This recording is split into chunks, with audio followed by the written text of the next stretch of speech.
আজকের গল্প একটি স্নাত কাক। এক গ্রামে একটি বুদ্ধিমান কাক বাস করত। গ্রামে সবাই জানতো কাকটি খুব চালাক। একদিন কাকটি খুব তৃষ্ণার্ত হয়ে পড়ল। সে পানির সন্ধানে এদিক ওদিক উড়ে বেড়াচ্ছিল। সে কি করবে বুঝতে পারছিল না। সে এদিক ওদিক উড়ে একটি মাটির ঘটা দেখতে পেল। মাটির ঘটায় সামান্য পানি ছিল, যা কাকের ঠোঁটের আগালে ছিল না। কাকটি ভাবলো, কিভাবে আমি পানি পান করতে পারি।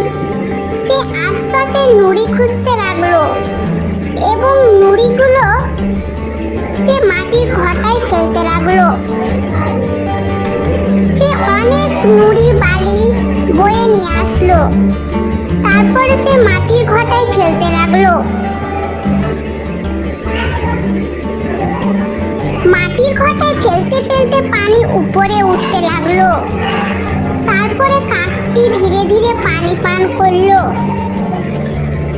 ধীরে ধীরে উপরে উঠায় সে ঠোঁটের আগালে পানি কাছে পেল।